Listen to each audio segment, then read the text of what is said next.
Hi, this is Rick. I recently got some unexpected attention for my videos, many more than I'm used to, for showing how to open and reseal a CGC slab. And the question came up: should I be doing this?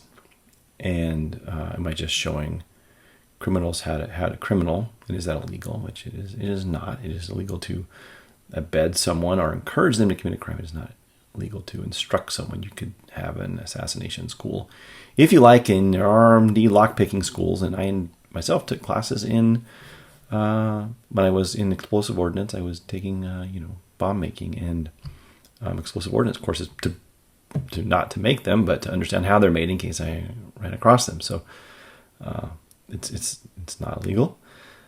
Some will say, is it unwise? Well, I think most of the people who were accused of being, bad, are the people whose thumbnails will at some point have some kind of a graph of prices going up or down in their YouTube videos. What they say, follow the money, right? Qui bono, right? Who benefits, right? You follow. That's the people I think are primarily saying it's by the people who are wary of wanting to know how this is done, so that they can not buy a book that's been possibly opened and resealed. That's the people who are more supportive. Again, follow the thumbnails. I think if my trend might be wrong, but I think if you see a graph with price is going either up or down in the last few months, that's the people who are the most upset. That I don't blame them. They got a buck to make too. They're trying to make some money. So why would they not want that, right? But I think for me, the right number of people to know how to open and reseal a comic book slab is 0.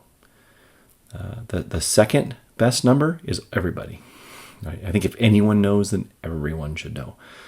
There was a story about in the 90s I read about counterfeiting money that came out that showed there was a television, and there was a reporter from the San Jose Mercury News that was reporting on, I think he was doing crack cocaine or something, but he happened to stumble across some kind of forgery, or not forgery, but counterfeiting, and the U.S. Department of the Treasury and the FBI and the CIA and the U.S. Marshal's Office were all involved, and they learned they basically taught people how counterfeiting was done. They would take money, and they would take $1 bills, and they would bleach them out, take engraving plates.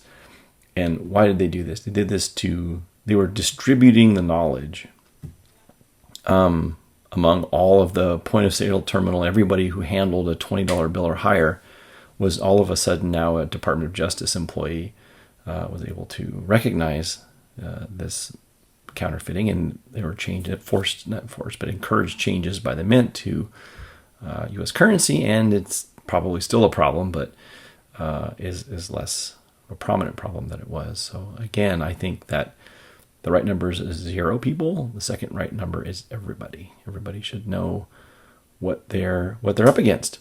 And I will say that we used to buy and sell comic books before there was a CGC, by the way, before prices got outrageous. Back 30 years ago, we as comic book collectors, for those of you who don't remember, I'm sure many of you do, we used to go to our LCS to buy comics. And if they didn't have it, they had a little catalog that they would give you. You could check off the books you want. You could send out for it. And we had the Overstreet price guide that helped us how to grade a book and what to look for. And we sort of vaguely all agreed on what grades were, even though we had our discrepancies, but bulk within a couple of, very fine to find and near minus grades all agreed.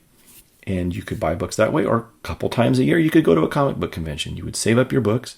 If you had one to trade or to sell, you would go to either your LCS or this table at the Red Lion Inn or at the fairgrounds, and you would say, hey, who wants to buy this book? And the guy would say, I'll give you this much for it, or I'll trade you for this other book at a higher value. And I had little 3x5 cards. I would check off the books I needed and the ones I wanted to have, and I would carry in my backpack my Overstreet price guide. And guess what? We still bought comic books.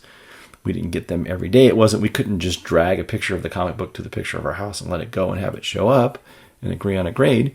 But also the prices hadn't exploded yet either in this imaginary lands that we see today. That it's just incredible, right? Was it ultimately good? That I think the money drove more people into the hobby, not just the people who wanted to read the books, but the people who wanted to make money off of it. and it distributed them from shops to their home. You could work out of your house now or out of your garage, and you could sell comic books to anybody, anywhere, and you all agreed on the grade of the book, and it opened this market up. So I'm not saying it was a bad thing at all. It was good because it got a lot of people interested, and there's grown-ass men, adults. So it used to be just piles of bikes out in front of an LCS. Now it's a bunch of adults selling comic books to each other in live sales with elaborate backgrounds like mine over here, trying to get thousands of dollars out of other grown-ass men. So it's a weird change for me to see in my life, in my experience. But I just wanted to encourage everyone to say that we did buy and sell comic books before there was a CGC and before comics were slabbed and officially graded. So there may be some price adjustments, and the market may have some adjustments, as who knows how this is going to turn out. I have no idea how it's going to work out. And I don't know if the other grading companies are going to step up. They clearly have problems of their own, or if it's going to be distributed to other people. But we will